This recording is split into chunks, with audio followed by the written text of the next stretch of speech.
ओम नमः सिद्धिभ्य। ओम नमः सिद्धिभ्य। ओम नमः सिद्धिभ्य। ओम शुद्धात्मने नमः। नमो अर्हन्ताणम्, नमो सिद्धाणम्, नमो आयर्याणम्, नमो उवज्जायाणम्, नमो लोये सौवसाहनम्। सकल कर्म नो क्षय करी, पाम्या स्वयं स्वभाव। सर्वज्ञानी परमात्मने नमो करे बहुभाव। इष्टोपदेश ग्रंथ नो આપણે સ્વાધ્યાય ચાલે છે। 46 નંબરની ગાથા ગઈ વખતે આપણે શરૂ કરી હતી, એનો ભાવાર્થ વાંચવાનો બાકી છે। 46 નંબરની ગાથામાં પરદ્રવ્યનો દોષ નથી બતાવ્યો, પરદ્રવ્યના અનુરાગમાં શું દોષ છે એ બતાવ્યો। જો ચિનાગમમાં વેદ જ્ઞાન બે પ્રકારે કરવામાં આવે, એક અસ્થિથી, એક નાસ્તિથી। અસ્થિ નાસ્તિ દ્વારા જ એક પદાર્થની સિદ્ધિ થાય, આવું સમયસારની 201 202 નંબરની ગાથામાં લખેલું। તો અહીં આ જીવ સંસારમાં પરિભ્રમણ કરે છે, કર્મનો બંધ થાય છે, નવા નવા શરીર મળે છે, આ બધાનું કારણ શું કે અહીં બતાવ્યું છે પરદ્રવ્યમાં અનુરાગ, અને પરદ્રવ્યમાં ખાસ કરીને પૂદગલમાં અનુરાગ। કેમ એમ લખ્યું? કારણ કે ધર્મ અધર્મ આકાશ અને કાળ એ તો આ જીવને દેખાતા નથી, અને એના જીવનમાં જે રોજબરોજની જે ક્રિયા છે એમાં એનો કોઈ પાર્ટ પણ નથી, પણ મેઇન પૂદગલનો પાર્ટ છે। શરીર, સંયોગ, લાડીવાળી ગાડી, રૂપિયા પૈસા, આ બધું પૂદગલમાં આવી ગયું। એ બધું હો કોઈ પ્રોબ્લેમ નથી, ગે માત્ર છે। ભગવાનના જ્ઞાનમાં બધું ગે થાય છે, નો પ્રોબ્લેમ। પણ એમાં જે અનુરાગ, અને આ ગાથાનો આપણે એમ પણ અર્થ કરી શકીએ, જે પ્રવચન સાહેબની 39 40 41 42 ગાથામાં અર્થ કર્યો છે કે જ્ઞાન બંધનું કારણ નથી, પણ રાગ બંધનું કારણ છે। હરિયન ભગવાન લોકાલોકનું આખું જ્ઞાન કરે તો જ્ઞાન બંધનું કારણ નથી, આપણને ભ્રમ છે, અને બ્રહ્મમાં અજ્ઞાનથી આપણે બોલીએ, જાણ્યા પછી અમને દુઃખ થાય। જેમ આપણે મંદિરમાં છીએ, પ્રવચનમાં છીએ, ઘરની બહાર છીએ, ઘરમાં કંઈ પણ થયું આપણને નોલેજમાં નથી તો તમને કોઈ પ્રોબ્લેમ નહીં થાય, પણ જ્યાં કોઈ મેસેજ આવ્યો વોટ્સઅપ ઉપર, કોઈનો ફોન આવ્યો કે તમારા ઘરમાં આમ થયું છે, તો તમારો છોકરાને તકલીફ થઈ છે, એક્સિડન્ટ થયું, ફલાણું ઢીકણું, કોઈ પણ માઠા સમાચાર, દુઃખના સમાચાર કે સારા સમાચાર એ તમને આવ્યા પછી તમને કાં તો સુખ થશે કાં તો દુઃખ થશે। ક્યારે થયું દુઃખ? જાણ્યા પહેલા કે જાણ્યા પછી? જાણ્યા પછી। જાણ્યા પછી એટલે જાણવાથી દુઃખ થયું કે ના? એમ નથી, જાણવાથી દુઃખ નથી થયું। જો જાણવાથી દુઃખ થયું હોય ને તો સૌથી પહેલા કેવડી ભગવાનને જાણ્યું, અને કેવડી ભગવાન તો એ ઘટના ઘટ્યા પહેલા જાણ્યું, વર્ષો પહેલા, પણ એમને દુઃખ થતું નથી। એટલે પ્રવચન સારની 39 40 41 42 43 આ બધી ગાથામાં લખ્યું છે જ્ઞાન બંધનું કારણ નથી, પણ રાગ બંધનું કારણ છે। આપણને મારો દીકરો, મારી દુકાન, મારા મકાન, મારા કપડાને આમ થયું, ત્યાં તમને સુખ દુઃખ થાય છે, અનુભવ। જે મારા પણ મમત્વનો ભાવ છે, એકત્વનો ભાવ છે પરમાં, એનાથી દુઃખ થાય, પરના જ્ઞાનથી દુઃખ થતું નથી। કેમ? એનું કારણ બહુ સરસ છે, કારણ જ્ઞાન સ્વભાવ છે, અને સ્વભાવ દુઃખનું કારણ ના હોય। શું કીધું? જ્ઞાન શું છે? આપણો સ્વભાવ છે, અને સ્વભાવ કોઈ દિવસ દુઃખનું કારણ ના હોય. તો આપણે આ ગાથામાં જો 46 ગાથાનું હેડિંગ છે એ વાંચીને ફરીથી આપણે ગાથા જેટલી બાકી છે પૂરી કરીશું. હવે પરદ્રવ્યના અનુરાગમાં દોષ બતાવે છે. કાઢો તમે આ ગાથા 46 નંબરની ગાથા, એના ઉપરનું જે ઉપોદગાત છે એ આપણે વાંચીએ.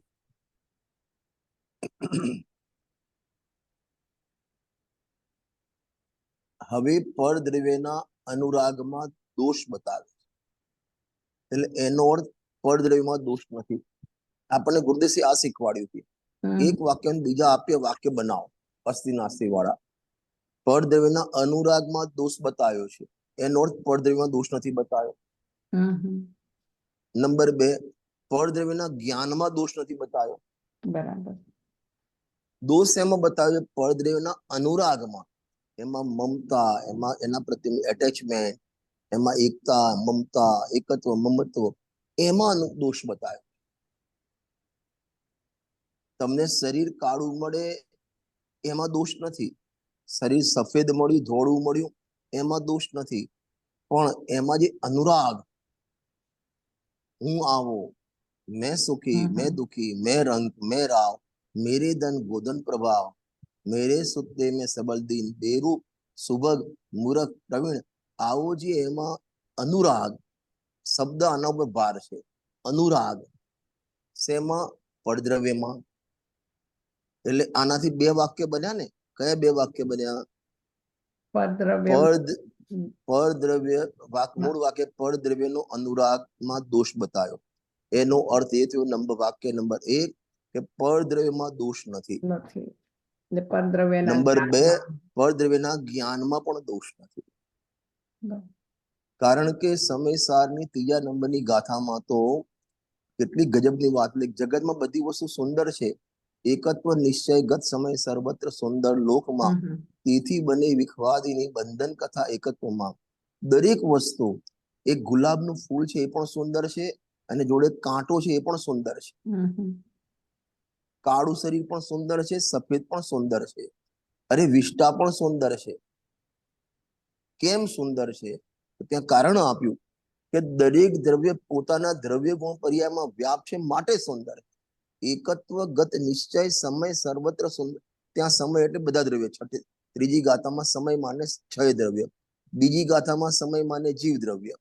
સમયસારની બીજી ગાથામાં સમયનો અર્થ જીવ દ્રવ્ય કર્યો, અને ત્રીજી ગાથામાં સમયનો અર્થ ક્ષય દ્રવ્ય કર્યા. તો જગતમાં કોઈ અસુંદર નામની વસ્તુ છે જ નહીં. કેમ? કારણ કે દરેક પોતાના દ્રવ્ય ગુણ પર્યાયમાં રહેલું છે, માટે સુંદર સર્વત્ર. એ તમારા ત્યાં તમને ડાઇનિંગ ટેબલ રોટલી આવી ને, રોટલી દાઝેલી હોય તો પણ સુંદર, કાચી હોય તો પણ સુંદર. હવે આવું તમે આ ગાથા તમારા મગજમાં હોય, 3જા નંબરની ગાથા, તમે જગતમાં કોઈ પણ વસ્તુમાં ગુસ્સો કરીને બતાવો, કશા કરીને બતાવો, કારણ કે કોઈ અસુંદર નામની વસ્તુ છે જ નહીં, બધી સુંદર છે. તો કોના પ્રત્યે રાગ કરું, કોના પ્રત્યે દ્વેષ? જ્યાં જેમ આવે છે કે સર્વ જીવ છે સિદ્ધ સમ, બધા જીવો સિદ્ધ સમાજ, કોની સાથે રાગ કરું, કોની સાથે દ્વેષ કરો? કોઈની જોડે નહીં. જ્યાં જોવું ત્યાં સર્વ જીવ છે શુદ્ધ બુદ્ધ જ્ઞાનેશ, કોની સાથે રાગ, કોની સાથે દ્વેષ? એમ જગતમાં દરેક પદાર્થ સુંદર છે, પોતપોતાનામાં મસ્ત છે, તો કોના પ્રત્યે દ્વેષ કરું, કોના પ્રત્યે રાગ કરું? અહીં તો રાગ દ્વેષની વાત નહીં, પરનો રાગ, પરમાં રાગ કર્યો એ પણ દોષનું કારણ છે, અને પરમાં દ્વેષ કર્યો એ પણ દોષનું કારણ છે. પરદ્રવ્ય રાગ દોષનું કારણ નથી, શરીર રાગ દ્વેષનું કારણ નથી. એના પ્રત્યેનો એટેચમેન્ટ, અને એના પ્રત્યેનો એટેચમેન્ટ ક્યારે થાય? કે પોતે જ્ઞાતા દ્રષ્ટા સ્વભાવી આત્મા છે, ધ્રુવ કાણ પરમાત્મા, જ્ઞાયક ભાવ છે, એમ ભૂલી ગયો ને ત્યારે પરમાંગ્યો. જે શ્રીમદજી કૃપાળુ દેવે લખ્યું કે આ જીવની ભૂલ કેટલી, કે પોતાને ભૂલી જવું અને પરને પોતાનું માનવું. શરૂઆત અહીંથી, જે પોતાને ભૂલ્યો ને, બહાર હું ઘણી વખત દ્રષ્ટાંત આપું છું, તમે બહાર ગમે તેટલો વરસાદ આવતો હોય તો કોઈ પ્રોબ્લેમ નહીં, ઘરની બહાર નીકળો તો પ્રોબ્લેમ ને. પલડો ક્યારે? તમે ઘરની બહાર નીકળો તો. ઘરની બહાર ના નીકળો તો ક્યાંથી પલડો તમે? એમ પોતાના સ્વભાવમાં જ રહે તો કોઈ તકલીફ નથી, આનંદ છે એને. પણ પોતે હું ચૈતન્ય ધ્રુવ તત્વ એકલો જાણનારનો પિંડ છું, જ્ઞાન ઘન છું, એ ભૂલી ગયો અને ત્યાં પરમાં એકતા કરી, બસ એનો દોષ બતાવે છે.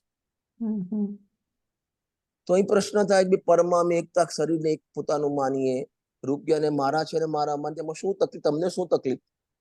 હું પારકા શરીરને પોતાનું માનતો હું તો તકલીફ, પારકા રૂપિયાને બીજાના રૂપિયાને મારા રૂપિયા કહેતો તો તકલીફ, મારા પોતાના કમાયેલા મારા નામના છે ને મારા માન, એમાં શું દોષ છે? પ્રશ્નો થાય ને આપણને. મારી માલિકીના રૂપિયા છે, મારા નામની જે ગાડી છે એને હું મારી માનું, તેમાં શું દોષ? બીજાની પરાઈ ગાડી, ભાડાની ગાડી લીધી હોય કિરાયા ઉપર અને એને પોતાની માને જ ના ભાઈ તો એ છૂટ છે, ખોટું બોલે તો. મારી પોતાની છે, એમાં શું દોષ છે? એ આ ગાથા બતાવે છે. બરાબર. આ ગાથા એ બતાવે છે કે આ જીવ પરમાં જે અહમ મમતા કરે, અહંકાર કરે, એ કારણ કે એને દેખાય એ પૂતગલ છે. ધર્મ દેખાતું નથી, દ્રવ્ય અધર્મ દેખાતું નથી, કાલ દેખાતું, આકાશ પણ દેખાતું નથી. એ તો આપણે શાસ્ત્રના આધારે એની સત્તાનો સ્વીકાર કરીએ છીએ. આપણને સામે દ્રષ્ટિ ગોચર ઇન્દ્રિય, કારણ કે અને એનું પણ કારણ છે, આપણને ઇન્દ્રિય જ્ઞાન છે, છદ્મસને ઇન્દ્રિય જ્ઞાન છે, અને ઇન્દ્રિય જ્ઞાનનો વિષય રૂપી પદાર્થ જ છે, અરૂપી પદાર્થ નથી. મોક્ષમાં પ્રકાશકના ચોથા અધિકારમાં જ્યાં જીવ અજીવ તત્વનું અન્યથા સ્વરૂપનું વિશ્લેષણ કર્યું, લગભગ 1.5 પાનાનો વિષય છે, એનો અંતિમ પેરેગ્રાફમાં લખ્યું છે આ જીવને અનાદિથી ઇન્દ્રિય જ્ઞાન છે અને ઇન્દ્રિય જ્ઞાન રૂપી પદાર્થને જાણે છે અને આત્મા અરૂપી છે, એ જાણવામાં આવ્યું નથી. અને જીવનો સ્વભાવ છે ક્યાંક ને ક્યાંક અહમ કરે જ કરે. હવે જીવ જાણવામાં આવ્યું નહીં, આત્માને દેખાયું નહીં, આત્મામાં અહમ કર્યું નહીં, અને શરીર દેખાયું, રૂપિયા દેખાયા, પૈસા દેખાયા, પૂતગલ દેખાયું, પૂતગલમાં અહમ પણ કરી લીધું. હવે અહીં કે પૂતગલમાં અહમ કરીએ શું વાંધો છે? અત્યારે તમે હું અહીં મને બેઠો, તમે ત્યાં બેઠા છો, તમે તમારા શરીરને પોતાનું માનો છો, રૂપિયાને પોતાના, તમારું મકાન જે છે એને પોતાનું માનો, તમારું જે વૈભવ છે એને પોતાનું માનો. અત્યારે તમને શું તકલીફ છે? મારો એમ પ્રશ્ન છે, તમને શું તકલીફ છે? તકલીફ અત્યારે તો નથી, પણ બધું જશે ત્યારે બહુ તકલીફ પડશે, કારણ કે પોતાનું માન્યું છે. પોતાનો માયનો ઈ તકલીફ. જો પોતાનું માન્યું છે તકલીફ છે, મિથ્યાત્વ છે, ફલાણું છે, નહીં ઠીક, શું કહેવાય, કર્મ બંધાશે, આ બંધા તે બંધાશે. આપણને બધું શાસ્ત્રના આધારે દુઃખ તો બોલીએ છીએ, પણ આપણને ફિલિંગમાં લાગે દુઃખ? નથી લાગતું. નથી લાગતું. અહીં એ બતાવવું છે, કારણ કે તું શરીરને પોતાનું માની, તને શરીર મળ્યા જ કરશે. સંયોગને પોતાના સંયોગ મળ્યા જ કરશે. અસંયોગી ભાવને આત્મા લીધો, એને ગ્રહણ કર્યો, તને અસંયોગી તત્વ મળશે. સિદ્ધ પરમાત્માને ગ્રહણ કર્યા, સિદ્ધ પરમ દશા મળશે, અને સંયોગને ગ્રહણ કર્યા, સંયોગ મળશે. તારી ચોઈસ છે. જો ગુરુદેવના પ્રવચન છે આમાં, હું તમને કહું, એક પેજ નંબર, બહુ સરસ વાત લીધી ગુરુદેવશ્રીએ. બીજા નંબરનો ભાગ છે, એમાં પેજ નંબર છે 332.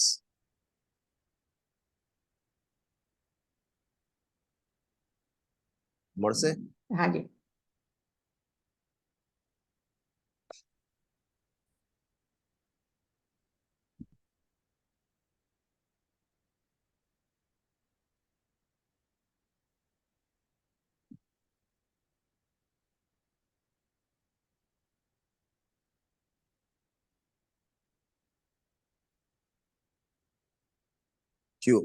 એમાં નિમિત્ત આને તો થયું નથી, પણ પેલો થાય તે કાળે આ નિમિત્ત થાય, એની વાતો પણ નહીં કરતા.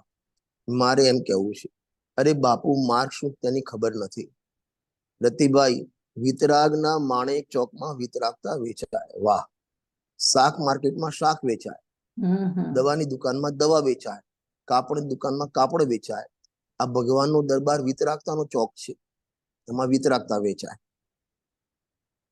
તે હિતકર છે, એક જ હિતકર છે. ભગવાન આત્મા પોતાનું સમર્પણ છોડીને, હવે જોજો, જેટલા રાગાદિ છે એમાં ઠીક છે, બીજા એમ માને તે ઠીક કરે છે, તે બધા પૂદગલની સમીપ પડ્યા છે. મારે આ લાઈન તમને હાઇલાઇટ કરવી છે. ગુરુદેવની શૈલી જુઓ, મૂળ ગાથામાં તો પૂદગલને જે અભિનંદન કરે છે એને પૂદગલની પ્રાપ્તિ છે. અભિનંદે અજ્ઞાની જે પૂદગલને નિજ માન, ચહુગતિમાં નિજ સંગને તજે ન પૂદગલ માન. જે પૂદગલનો પ્રેમ સંગતિ કરે છે એને પૂદગલ મળશે. હવે ગુરુદેવશ્રીને અધ્યાત્મમાં જે રાગને પણ પૂદગલ કીધો છે, અધ્યાત્મમાં રાગને પણ પૂદગલ કીધો છે. અને એના કારણ શું આપે છે ગુરુદેવશ્રી? પૂદગલના નિમિત્તે થાય છે માટે પૂદગલ, એનાથી પૂદગલ બંધાય છે માટે પૂદગલ, એના ફળમાં પૂદગલ મળે છે માટે પૂદગલ, અને એમાં જ્ઞાન ચેતનાનો અભાવ છે માટે પૂદગલ. 4 રીઝન આપે છે ગુરુદેવ. કારણ કે કર્મના ઉદયપૂર્વક થાય એ પણ પૂદગલ, કર્મનો જે કર્મ છે જ્ઞાન શું કહેવાય કર્મનો વગણા એ પણ પૂદગલ, પૂદગલના લક્ષ્ય થાય છે માટે પૂદગલ, સામે જેને જોઈને રાગ કરે છે એ વસ્તુ પણ પૂદગલ, એ રાગના નિમિત્તે કર્મ બંધાય એ પણ પૂદગલ, એ કર્મના ફળમાં જે સંયોગ મળે એ પણ પૂદગલ, અને ગજબની વાત કે એ રાગમાં જ્ઞાનનો અંશ નથી, ચેતના નથી માટે પૂદગલ. એટલે જ્યાં જ્યાં પૂદગલ શબ્દ આવે ગુરુદેવ સીધી રાગ ઉપરની વાત કરશે, તમે જોઈ લેજો ગમે ત્યારે. કારણ કે અધ્યાત્મમાં રાગને પૂદગલ કહેવામાં આવે છે. જ્ઞાન ગોષ્ઠીમાં આવો પ્રશ્ન પણ કર્યો ગુરુદેવશ્રીને કે ભાઈ જેમ જીવ અને આત્મા અને શરીર વચ્ચે કયો અભાવ? અત્યંત અભાવ. પૂદગલ વચ્ચે કયો અભાવ? 2 પૂદગલ પર્યાય વચ્ચે અન્યોન્ય અભાવ છે ને. તો જ્ઞાન અને રાગ વચ્ચે કયો અભાવ? આવો પ્રશ્ન જ્ઞાન ગોષ્ઠીમાં ગુરુદેવશ્રીને કર્યો છે કે આત્મા, પેલા એટલું જ ખબર છે ને 2 દ્રવ્ય વચ્ચે અત્યંત અભાવ હોય. હાજી. પૂદગલ દ્રવ્યની 2 પર્યાય વચ્ચે અન્યોન્ય અભાવ, બરાબર. અને દરેક દ્રવ્યમાં પૂર્વ ઉત્તરની પર્યાયમાં પ્રાગ ભાવને પ્રદોષ ભાવ લાગે, બરાબર. પૂર્વની પર્યાયનો વર્તમાનમાં ભાવ અને ભાવિની પર્યાયનો વર્તમાનનો ભાવ એ પ્રાગ ભાવને પ્રદોષ ભાવ કહેવાય. હવે જેમ આ ટકીઓ છે ને આ ટકીઓ, એ 2 વચ્ચે કયો ભાવ? કે અન્યોન્ય ભાવ. કારણ કે આ સ્કંદ પર્યાય છે ને આપણો પર્યાય છે, એ 2 વચ્ચે અભાવ અન્યોન્ય અભાવ કહેવાય. પરમાણુ વચ્ચે જે અભાવ છે એ અત્યંત અભાવ, કારણ કે 2 દ્રવ્ય થઈ ગયા, અત્યંત અભાવ. આત્મા અને શરીર તો એક જળ છે એક ચેતન છે, તેમાં અત્યંત અભાવ કહેવામાં આવે છે, બરાબર. 2 દ્રવ્ય વચ્ચે અત્યંત અભાવ આવે. તો ત્યાં પ્રશ્ન કર્યો કે જીવ રાગ તો જીવની પર્યાયમાં થાય છે, તો રાગ અને જ્ઞાન વચ્ચે કયો અભાવ? તો ગુરુદેવ કે અત્યંત અભાવ. કેમ? કે અધ્યાત્મમાં રાગને પૂદગલ કહેવાય છે અને પૂદગલ અને આત્મા વચ્ચે અત્યંત અભાવ. બરાબર. ખ્યાલ આવે છે ને? તો અહીં લખ્યું ને ગુરુદેવશ્રી કે આત્માનું સંબંધ છોડી રાગાદી એમાં ઠીક છે, બીજા માને ઠીક છે, આ બધા પૂદગલની સમીપમાં પડ્યા છે. એટલે શું કહેવા માંગે છે કે શરીરને પોતાનું માને એ તો પૂદગલની સમીપમાં પડ્યા છે, સંયોગને પોતાના માને એ તો પૂદગલની સમીપ પડ્યા છે, આ બહારના વૈભવથી પોતાને મોટો માને એ તો પૂદગલના સમીપ પડ્યા છે. પણ જે રાગમાં એકતા કરે, રાગમાં ઠીક છે માને છે, એ પણ પૂદગલની સમીપ પડ્યા છે. અને બંને રાગ લઈ લો આમાં, અશુભ અને શુભ, જે પાપમાં મજા છે પડ્યા છે એ પણ પૂદગલમાં પડ્યા છે. અને ભગવાનની ભક્તિ, પૂજા, સ્વાધ્યાયના પરિણામ, મજા આવી ગઈ. આ વખતે શિબિરમાં મજા આવી ગઈ, ગુરુજીના પ્રવચનમાં મજા આવી ગઈ, એવું બોલવું અલગ, પણ જે મજા આવી ને તો રાગ ભાવ છે. તમને પ્રવચન સારું લાગ્યું, ભગવાન સારા લાગ્યા, ભક્તિ સારી લાગી, એ તો રાગ ભાવ છે. તમને રાગમાં સારું લાગ્યું તો એ પૂદગલની મજા છે, પૂદગલની સમીપ પડ્યા છે ને ગજબ. હવે જો એનાથી આગળ વાંચીએ, તે બધા પૂદગલની સમીપ પડ્યા છે, તેની 4 ગતિ નજીકમાં નહીં છૂટે. તેની 4 એટલે એનું હજી મોક્ષ થવો બહુ દૂર છે. હમણાં એના લક્ષણ સારા દેખાતા નથી. આત્મા ગમ્યો તો નજીકમાં મોક્ષ છે, પણ આત્મા નથી ગમ્યો અને રાગ ગમ્યો, શરીર ગમ્યું, તો એનો મોક્ષ નજીકમાં નથી. હમણાં એની ગતિ સુધરવાની નથી. બરાબર. આપણે આ તો જો આ બધી આ ગાથાઓ છે ને આત્મ અવલોકનની ગાથાઓ. આપણે આપણા પરિણામ અવલોકન જાતે કરવાનું. આપણે ક્યાં ઉભા છે? પેલું અત્યારે છે ને તમારા મોબાઈલમાં પેલું જીપીએસ કહેવાય ને, તમને હાજી ગૂગલ વાળા રસ્તો ગૂગલ બતાવે મેપ તમને. હા, મેપ બતાવે ને, પણ એમાં તમે ક્યાં ઉભા છો ડેસ્ટિનેશન બતાવવું પડે ને. હાજી તમારું લોકેશન તમે લાઈવ ક્યાં છો, તો ત્યાંથી ફલાણી જગ્યાએ તમારે જવું હોય, મને ત્યાંના તો ગામના નામ આવડતા નથી. તમે એક અમારી મહાવીનગર સોસાયટીમાં છે અને અહીંથી મારે અમદાવાદમાં મણિનગર જવું છે, તો હું કઈ જગ્યાએ ત્યાંથી મહાવીનગર થી મણિનગર રસ્તો બતાવશે ને, તો હાજી મહાવીનગર બંને તમારા લોકેશન અંદર નાખવા પડે. હાજી એક તમે ક્યાં છો એ અને ક્યાં જવું છે તે. આપણું લોકેશન નક્કી, તમે તો નક્કી મારે મોક્ષમાં જવું છે, પણ તમે વર્તમાનમાં ક્યાં ઉભા છો? એ અહીં બતાવે વર્તમાનમાં એટલે મનુષ્ય ભવ નહીં, તમારા પરિણામ વર્તમાનમાં કેવા ચાલે છે એ આત્માવલોકન કરવાની ગાથા છે. ગાથા ખાલી રટી યાદ કરી લેવી, ગોખી કાઢવી, ગોખવી સારી વસ્તુ છે, પણ એટલા માત્ર જ નહીં, પોતે અવલોકન કરો કે મારું વર્તમાનમાં સમય સમય ઉદ્ગલ સાથે અટેચમેન્ટ કેવી રીતે થાય છે. બરાબર અને એમાં ચાર ગતિ નજીકમાં નહીં છૂટે. ભલે તું મુમુક્ષુ કેવડાય, ભલે તું જય ગુરુદેવ બોલતો હોય, પણ તને રાગમાં પ્રેમ છે, શરીરમાં પ્રેમ છે, સંયોગમાં પ્રેમ છે, છોકરા કુટુંબ પરિવારમાં પ્રેમ છે, હજી એક કુટુંબના કાદવમાં તારે નીકળવું નથી, તને ચાર ગતિ જલ્દી નહીં છૂટે તારી.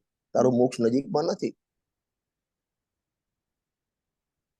એટલા માટે ત્યાં અમારે ત્યાં સાંજે અમારા સાંજના પ્રવચનમાં પ્રવચન સારજી ચાલે છે, અને એમાં ચરણાની સૂચક ચુલિકા અધિકાર શરૂ કર્યો છે અઠવાડિયાથી. એમાં પહેલી જ ગાથા મંગલાચરણની ગાથા છે, કુંદકુંદ સ્વામીની લખેલી છે. શું ગજબ લખ્યું છે 201 ગાથામાં. એવમ પણમીય સિદ્ધે ચિણવર વસહે પૂણો પૂણો સમણે પરિવજ્જદુ સામન્નમ જદ ઇચ્છદે દુઃખ પરિમોક્ષમ. વાહ! જદી ઈચ્છદે દુઃખ પરિમોક્ષમ, ચારે જો સર્વ દુઃખથી સર્વ પ્રકારે મુક્ત થવું હોય, છૂટવું હોય તોની વાત છે. હજી રખડવું હોય સંસારમાં, હજી તારે કુટુંબના એ જ મજૂરી કરવી હોય, એ જ ઘોડાગાડી કરવી હોય, એ જ ઘાંચીના બળદને જેમ તારે કૂટાવવું હોય, એના માટે વાત નથી. જો કેટલી સરસ ગાથા કાઢીને તમે. હાજી તમે પણ બોલો સાથે, મને તો યાદ છે. એવમ પણમીય સિદ્ધે જીણવર વસહે પૂણો પૂણો સમણે પરિવજ્જદુ સામન્નમ જદિ ઇચ્છદિ દુઃખ પરિમોક્ષમ. પરિવજ્જદુ સામન્નમ, તું સામાન્ય મુનિધર્મને અંગીકાર કર. હવે ક્યાં સુધી ઘરમાં બધું આ ચલાવીશ? કાદવના કીચડમાં ક્યાં સુધી પડ્યો તું? હવે તને થાક નથી, પરિભ્રમણનો થાક નથી લાગ્યો હજુ? આ શરીરને પોતાનું માની માની ભવ નિગુદમાં ગયો, ત્યાં નવા નવા શરીર દર વખતે મળ્યા, થાક નથી લાગ્યો તને? તારે છૂટવું નથી જન્મ મરણના ત્રાસથી? છૂટવું હોય તો પરિવજ્જદુ સામન્નમ. ખ્યાલ આવ્યો ને? ગજબની ગાથા છે. આ તો થોડી યાદ આવી ગઈ એટલે મેં તમને યાદ કરાવી. બહુ સરસ. ત્યાં બહુ, અરે આ તો ગાથા બહુ સરસ ગાથા છે. પરિવજ્જદુ સામન્નમ, તારે એક ભવના દુઃખથી નથી લખ્યું, દુઃખ પરિમોક્ષમ લખ્યું છે. પરિમોક્ષમ એટલે સર્વ પ્રકારના દુઃખથી છૂટવું હોય તો. અહીં તો તને ત્રાસ થશે, તું આપઘાત કરી દઈશ, ઝેર ખાઈ લઈશ, તો એક ભાવનું તને દુઃખ છૂટશે, પણ તારી માન્યતા પ્રમાણે. પણ કર્મ નહીં છૂટે, બીજા ભાવમાં જોડે જોડે આવશે. એક તું દવા લઈશ, વર્તમાન તને પ્રોબ્લેમ થયો, દવા લઈશ તો તને એ ખાલી એ 2-3 દિવસના 5 દિવસના રોગથી મુક્તિ થઈશ, પણ મોટા રોગથી તું સર્વ પ્રકારે મુક્ત નહીં થઈ જઈશ. બરાબર એ જ કરવાનું છે. તારે શું લખ્યું છે? પરિવજ્જદુ સામન્નમ જદિ ઇચ્છદિ દુઃખ પરિમોક્ષમ. તારે આ સંસાર ચક્રના પાશમાંથી છૂટવું હોય તો. નથી આપણે પેલા ગામડામાં કહેતે વાણિયાના ત્યાં પેલો પટેલ જાય ગામડા વાળો વ્યાજે પૈસા લેવા. હવે જે વ્યાજે લાવે ને, એ વાણિયાના વ્યાજના ચક્કરમાંથી કોઈ છૂટી ના શકે.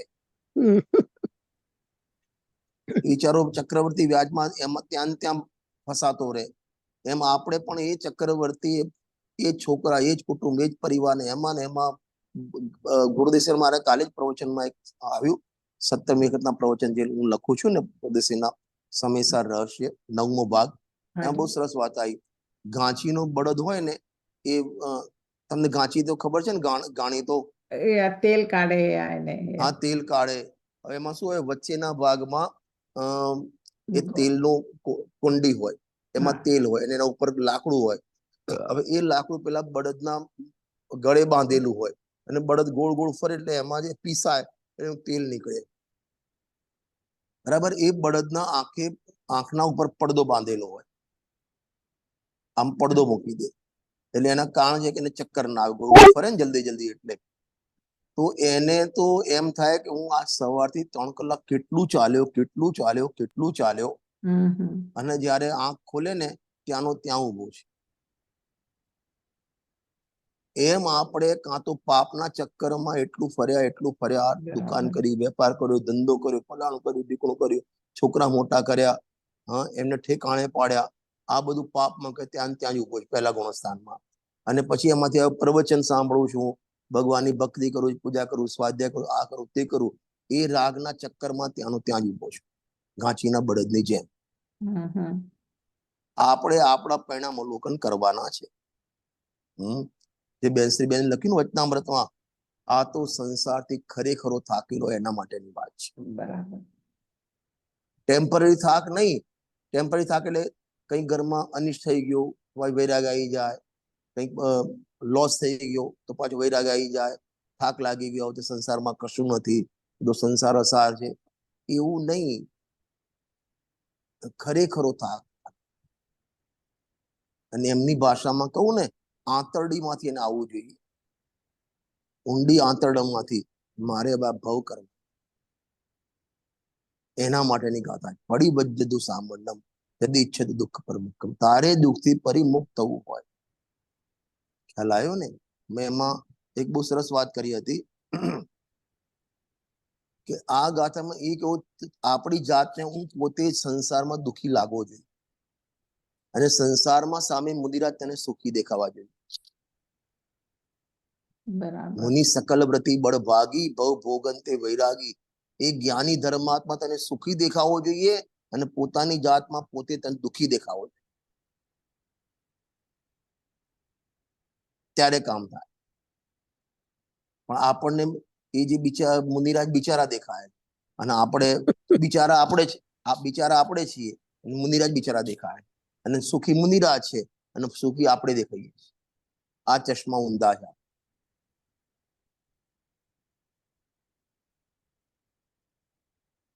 આપણે તો ગુરુદેવસિંહની ભાષામાં પરિવારની મજૂરીમાં પડ્યા છીએ.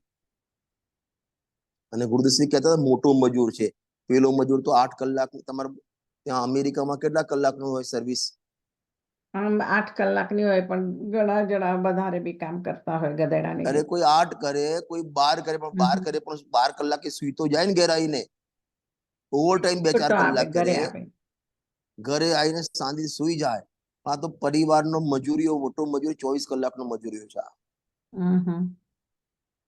અને પોતાને માને અમે સુખી છીએ. દુઃખના દળના ઢગલા ઉપર બેઠો છે અને કહે છે હું સુખી છું. એવી દશા છે આપ. બરાબર. પેલા કયા પ્રદેશોમાં પેલો જ્વાલામુખી ફાટે છે ને? કયા પ્રદેશોમાં જ્વાલામુખી ફાટે છે? આઈસલેન્ડમાં. આઈસલેન્ડમાં. જ્યાં ફાટતો હોય. હવે આઈલેન્ડમાં હમણાં ફાટેલો છે. હા, હમણાં ફાટ્યો, કઈક ખ્યાલ નથી. હવે એ ડુંગરા એટલે એ બારૂદના ડુંગરા ઉપર બેઠો હોય, જ્યાં બેઠો હોય, તો એના ડુંગરા ઉપર બેઠો હોય અને પાછો સુખી માને, એવી દશા આપણી છે. બહુ સરસ. અનેક પ્રકારના દુઃખથી પીડિત છીએ. મોક્ષમાં પ્રકાશકનો પહેલો અધિકાર અને એમાં 22 નંબરનું પાનું છે. શું ગજબ લખ્યું છે! કાળો તમારે નીકળે ને, મોક્ષમાં પ્રકાશક 22 અથવા 23 છે, હું જોઈને કહું તમને.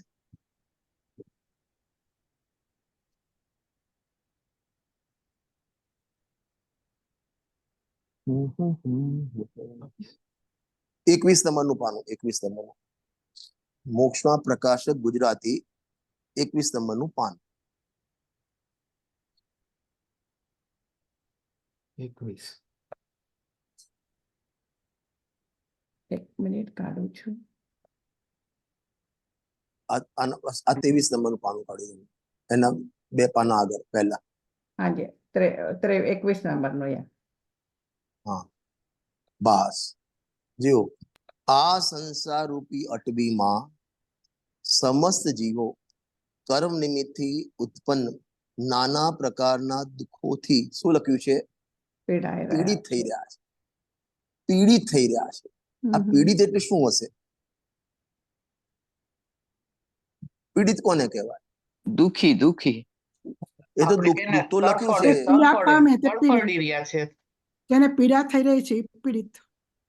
જીઓ, વર્તમાનમાં દુઃખી છે.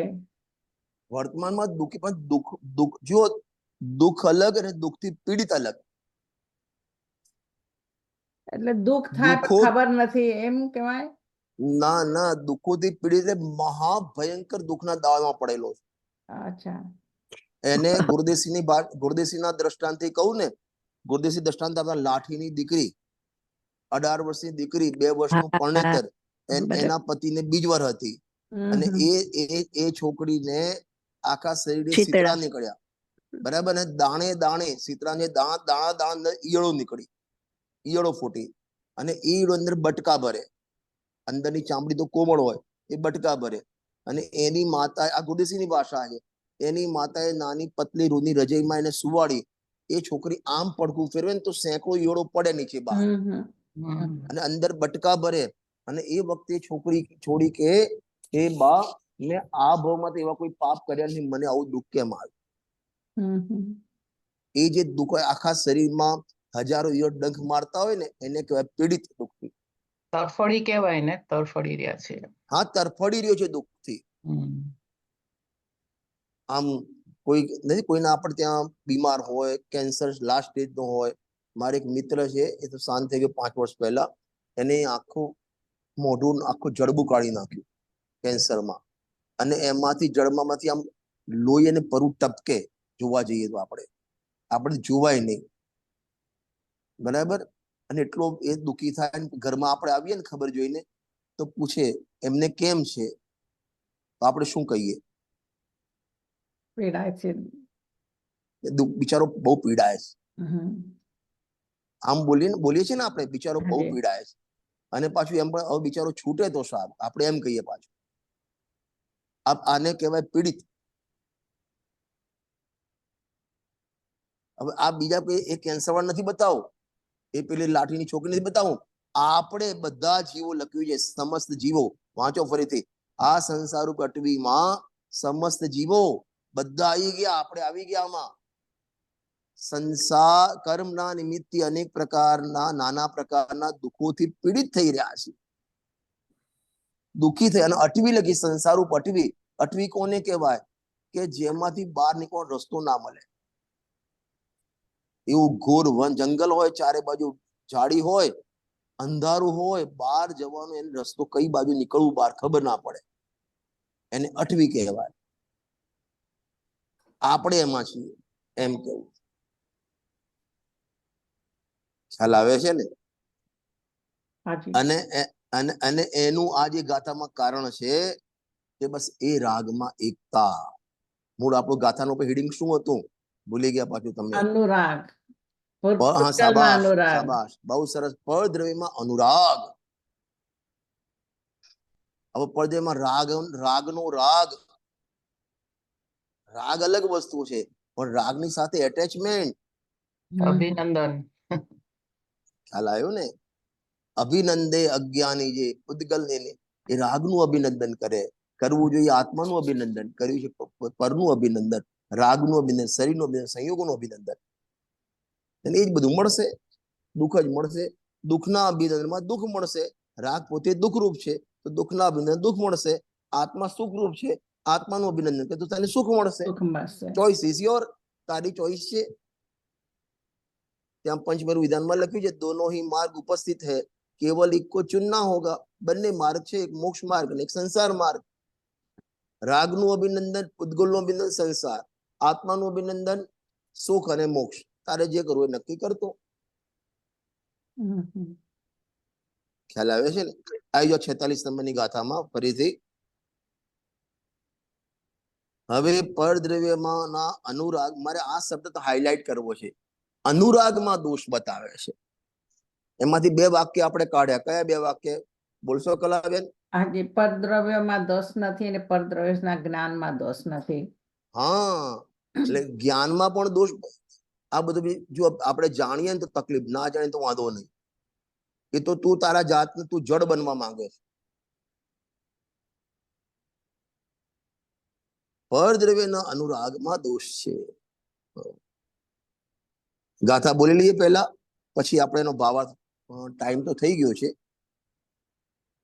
અવિદ્વાન પુદ્ગલ દ્રવ્યમ યો વિદંદતિ તસ્ય તત ન જાતો જંતો સામીપ્યમ ચતુર્ગતિષુ મુંચતિ અભિનંદે અજ્ઞાની જે ઉદ્ગલ ને નિજ જાણ ચૌગતિમાં નિજ સંગને તજે ન પુદ્ગલ માન. વાહ! અભિનંદન નો અર્થ ગુરુદેવ શ્રી કહે એનો સત્કાર, એનો સ્વીકાર, એમાં અહમપણું, એનું સ્વામીપણું, એનું શ્રદ્ધા, એનું સમીપપણું, સ્વામીપણું, સમીપપણું, એની જ ચોઈસ સાથે, એની ચિંતન, એનું જ મનન, એની જ વાર્તા, એની ચર્ચા, આ બધું એને અભિનંદન કહેવાય. જેમ મુનિરાજ માટે દેવશાસ્ત્ર ભગવાનની પૂજા છે ને, યુગલ સાહેબની, એમાં લખ્યું ને, દિન રાત આત્મા કા ચિંતન મૃદુ સંભાષણ में वही कथन निर्वस्त्र दिगंबर काया से भी प्रगट हो रहा अंतर्मन. એ મુનિરાજ 24 કલાક ચિંતન કરે તો પણ આત્માનું, ચર્ચા કરે તો પણ આત્માની, વાર્તા કરે પણ તો પણ આત્માની. ખ્યાલ આવે છે? હવે આપણે આપણા પરિણામ આપણે જોવાના. અભિનંદન નો અર્થ કરું છું. અભિનંદે એનું ચિંતન, એનું જ મનન, એનું બોલન, એનું સમીપપણું, એની ચર્ચા, એની જ વાર્તા, એમાં સ્વામીપણું, આ બધા અભિનંદનના અર્થ છે. આને કંઈક આમ એવું કંઈક 1.5 લાખનો મોબાઈલ હાથમાં જોઈ જાય, વાવ, આંખ ફાટી જાય કે અભિનંદે. ભગવાનની પ્રતિમા જોઈને તને કે આત્માની વાત સાંભળીને વાવ થયું નથી થયું? બારમાં કોઈ આમ પેલો જાદુગર આવે અને આમ ખાલી એક વાટકો હોય ને એમાંથી આમ તમને ખાલી વાટકો બતાવે, પછી પાછો મૂકે, અંદરથી આમ એક કેરી કાઢે, તમને વાવ લાગે, તમને મૂર્ખ બનાવે તો પણ આમ એ લાગે તમને. અભિનંદે, અભિનંદે કહેવાય. ખ્યાલ આવે? અભિનંદે અજ્ઞાની જે ઉદ્ગલ ને નિજ માન ચૌગતિ માં નિજ સંગ ને અને ભાવ નહીં છૂટે તારા. ગુરુદેવસિંહના પ્રવચનમાં છે, લઈશું બીજ આવતી વખતે, કે આમાં તારા નિગોદના ભાવ છુપાયેલા છે અભિનંદનમાં. બરાબર. ઉદ્ગલના અભિનંદનમાં, શરીરના અભિનંદનમાં, રાગના અભિનંદનમાં, સંયોગોના અભિનંદનમાં અને સંયોગી ભાવના અભિનંદનમાં નિગોદના અનંત ભાવ છુપાયેલા છે. એટલે ત્યાં તારા જન્મ મરણ નહીં છૂટે. આજે સવારે અમારે પરમાત્મા પ્રકાશના પ્રવચનમાં, અને આજે પેલા એમાં જે હું 17 પ્રવચન એમાં આવ્યું હતું, બ્રહ્મદત્ત ચક્રવર્તી એ તરુમતી ભોગમાં લીપ થઈને મર્યો ને, 700 વર્ષનું આયુષ્ય અને સામે 33 સાગરની જેલ.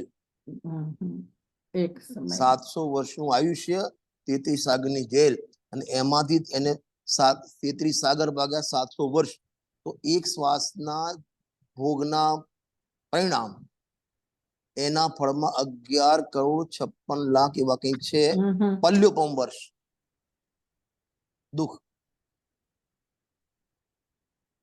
એક અભિનંદનમાં, એક ઉદ્ગલના અભિનંદનમાં 11,56,000, આંકડો આગળ પાછી હશે, પલ્યોપમ. એક પલ્યોપમમાં અસંખ્ય અબજ વર્ષ જાય. શરીર સાથ નહીં છોડ.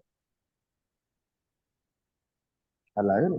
એની ચર્ચા આપણે જયારે ફરીથી મળીશું ત્યારે કરીશું. આપણો અત્યારનો ટાઈમ થઈ ગયો છે. બરાબર? ચાલો.